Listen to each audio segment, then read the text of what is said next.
All right, opening comments. Really proud of our guys' ability to bounce back. I mean, that was our kind of backs were against the wall to have lost 3 games, in a row. And really, the way we had lost those games, especially the second half of the Weber game, really put a sour taste in everybody's mouth.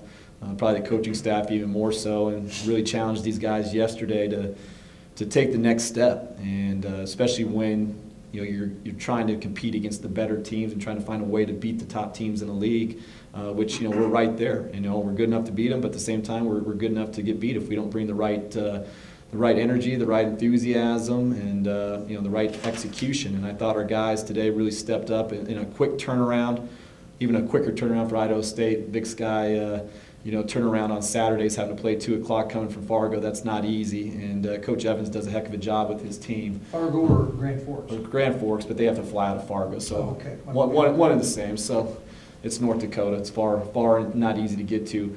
But we knew that that's a team that went on the road and beat Weber State the first game out. They were coming in here 3-1, and we did a good job in a short period of time of getting these guys ready to go. And proud of Anthony Johnson, the way he stepped up with his dad in town. His dad surprised him on Thursday. Oh, wow. And for him to come out to come. What's that? What's his father's name? Do you know? Anthony Johnson. Same. Senior and junior. For Ant to be able to play the way he did, and more so not just making shots, he shot the right shots. Something that we really challenged the guys on, and we were a really good offensive team when we have paint touch possessions. When the ball hits the paint, before we shoot a 3, ball hits the paint in terms of finishing in there. When we don't let the ball get in the paint, which we didn't do in the second half against Weber, where we had a lot of non-paint possessions. We're not a very good offensive team, and I thought tonight we did a great job. Even the first half when we shot 33% our offense and we had the ball moving, we got paint touches, we got the right shots, and as I told them at halftime, we keep doing that, the numbers are going to change. In the second half, we shoot 63% from the field. You go out and score 57 points, against a team that's, they're hard to go against because sometimes you're going to see man, sometimes you're going to see zone. I thought our guys just had the right mindset and came out and showed a lot of fight. And that's when we do that, we're as good as anybody in the league. Jeff, you checked off a lot of numbers, on the positive side, and one of your best guys turns an ankle, sits for most of the game, and they have 5 guys in double figures, and you still win by 14. It says a lot about a lot of different areas that you're doing well.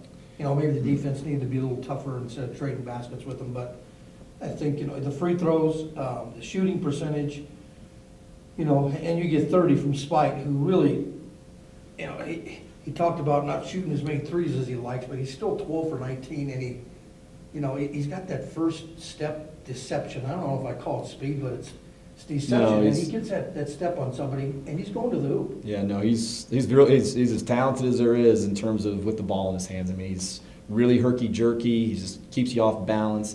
And, with JD going down, I mean, and really with JD, Dre, I mean, those guys are kind of one and the same in terms of our guards. But, the thing about Dre is when you have, you put him into a ball screen situation, and especially with Monto Durjan, who, just got, we got him in the lineup and, fair or not fair, I really hadn't given him an opportunity. At the end of the day, he understands that you got to earn the opportunity. And I felt like, over the course of the last 2 or 3 weeks, he's definitely taken a step in the right direction to help us win a game.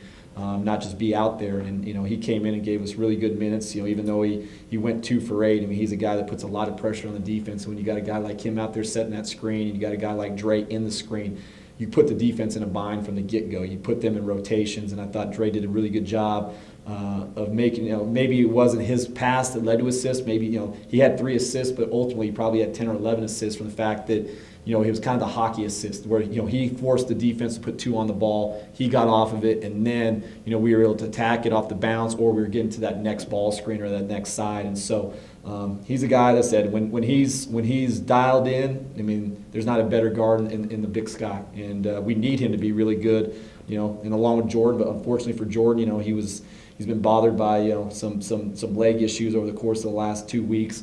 So the bye is coming at a really good time. We need a week to get him healthy and a week to get better. I mean, this team's still scratching the surface of what we can be. And, I said even though we had a tough little stretch there, that adversity can either make you or break you. And I think these guys really stuck together. They had their back against the walls. and they came out and did what they were supposed to do.